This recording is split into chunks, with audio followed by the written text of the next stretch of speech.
വളരെ പ്രധാനപ്പെട്ട ഒരു സെഗ്മെന്റിലേക്കാണ് ഇന്നത്തെ പഞ്ച് ഡയലോഗ്. അതിലേക്ക് പോകാം.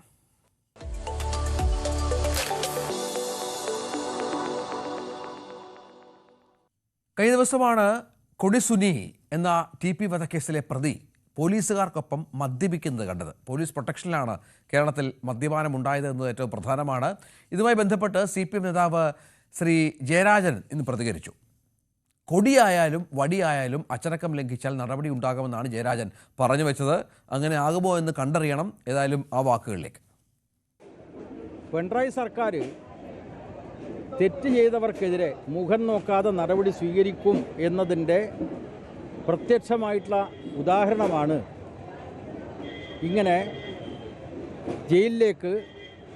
ജയിലിൽ നിന്നും പുറത്തു കോടതിയിൽ ഹാജരായ അവസരത്തിൽ നൽകിയിട്ടുള്ള ചെയ്തിട്ടുള്ള അച്ചടക്ക ലംഘനം സംബന്ധിച്ച് നടപടിയെടുത്തിട്ടുള്ളത്. ഒരു തടവുകാരൻ, അത് X or Y ആരോ ആയിക്കൊള്ളട്ടെ, ഒരു തടവുകാരൻ തടവിൻ്റെ ഭാഗമായി കോടതിയിൽ ഹാജരാക്കുന്ന അവസരത്തിൽ സ്വാഭാവികമായിട്ടും പോലീസ് എസ്കോർട്ട് ഉണ്ടാവും. അപ്പോൾ പോലീസ് എസ്കോർട്ടിനകത്ത് തെറ്റായിട്ടുള്ള കാര്യങ്ങൾ ചെയ്തു കഴിഞ്ഞാൽ പോലീസുകാർക്കെതിരായിട്ട് നടപടി വന്നു. ആ നടപടി എങ്ങനെയാണ് ഉണ്ടായത്? പോലീസിൻ്റെ ഇൻ്റലിജൻസ് റിപ്പോർട്ടിനെ അടിസ്ഥാനപ്പെടുത്തിയിട്ടാണ് 3 പോലീസുകാരെ സസ്പെൻഡ് ചെയ്തിട്ടുള്ളത്. മറ്റല്ലാതെ വേറെ ആരും പരാതി കൊടുത്തിട്ടൊന്നുമല്ല. പോലീസിൻ്റെ, ഞാൻ പറഞ്ഞേക്ക്, പോലീസിൻ്റെ ഇൻ്റലിജൻസ് റിപ്പോർട്ടാണ്. നിങ്ങൾ മാധ്യമപ്രവർത്തകന്മാരുടെ റിപ്പോർട്ടാണോ? അല്ല.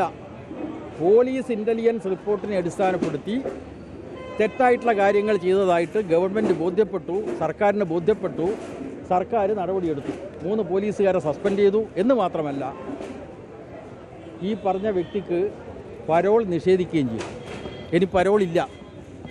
മുമ്പ് ജയിലിനകത്ത് തടവുകാരനായി കഴിയവേ ചെയ്തിട്ടുള്ള ചില കുറ്റകൃത്യങ്ങളുടെ പേരിൽ ദീർഘകാലം പരോൾ പോലും അനുവദിക്കാത്ത നിലപാടാണ് കേരളത്തിലെ പിണറായി സർക്കാർ സ്വീകരിച്ചത്. അപ്പോൾ ഗവൺമെൻറ്റിനെ സംബന്ധിച്ചിടത്തോളം കൊടിയുടെ നിറം നോക്കാതെ അച്ചടക്ക ലംഘനം നടത്തിയാൽ നടപടിയെടുക്കും എന്നതാണ് തെളിയിക്കുന്നത്.